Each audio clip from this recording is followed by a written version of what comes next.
My house is a bit unique. It's tucked away at the back of the neighborhood, and the only way to get to it is by crossing a small, private bridge over a creek. I own the bridge, the creek, and the land on both sides. It's my little slice of paradise. But for years, my local homeowners association, and specifically its president, Karen, had been eyeing my bridge. She saw it not as my private entrance, but as a shortcut she desperately wanted for her grand multi-million-dollar community expansion project.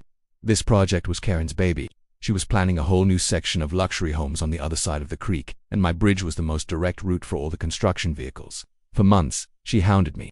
Phone calls, emails, passive-aggressive notes left on my door. She'd say things like, "It's for the good of the community, and you need to be a team player." I tried to explain it to her, over and over again. "Karen, it's a small, private bridge. It was built decades ago for my family car, not for heavy machinery. It has a weight limit."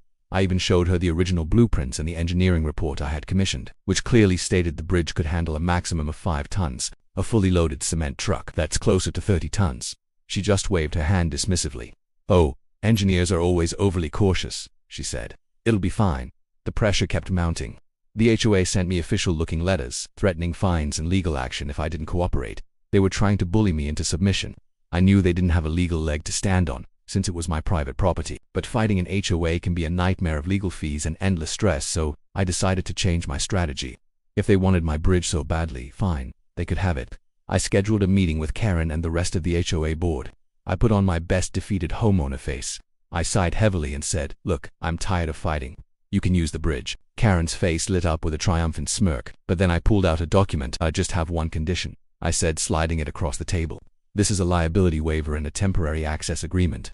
It states that the HOA acknowledges the bridge's 5-ton weight limit, which I have repeatedly warned you about. It also says that the HOA accepts full and total responsibility for any and all damages that may occur to the bridge, the equipment, or any property as a result of its use." I made sure my lawyer had drafted it to be absolutely ironclad. It was a masterpiece of legal jargon. I explained every clause, emphasizing the part about the weight limit and the full assumption of liability. Karen barely glanced at it. She was so blinded by her victory that she just grabbed a pen and signed it, and had the other board members sign too. "Great, happy to have you on the team," she said, practically snatching the paper.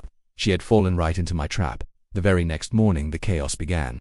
I was sipping my coffee on my porch when I heard the rumble. It was a sound like thunder, growing closer and closer, and then I saw it. A massive cement truck, the first of what looked like a whole convoy, was slowly approaching my little bridge. I just sat back in my chair, coffee in hand, and waited for the show to start.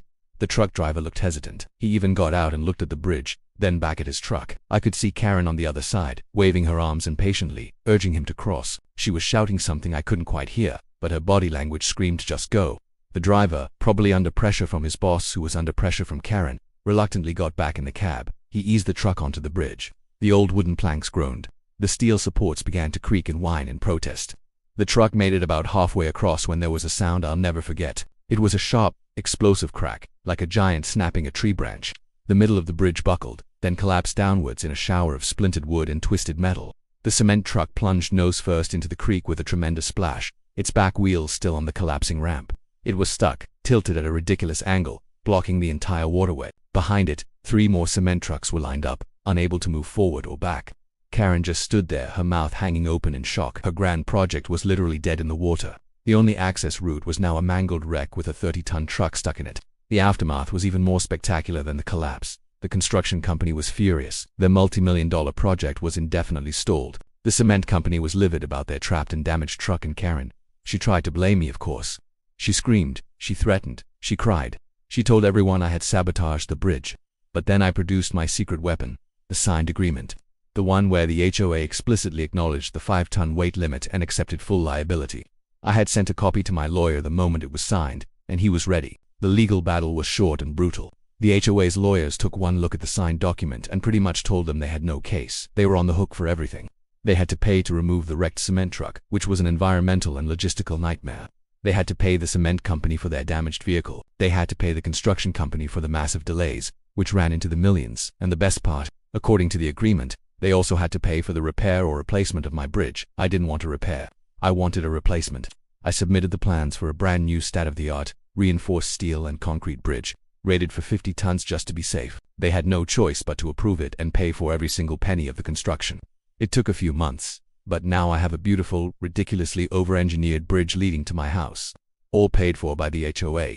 Karen was voted out as president in a landslide. I hardly ever see her anymore. And every time I drive over my new bridge, I can't help but smile, thinking about the day Karen's arrogance came crashing down, quite literally.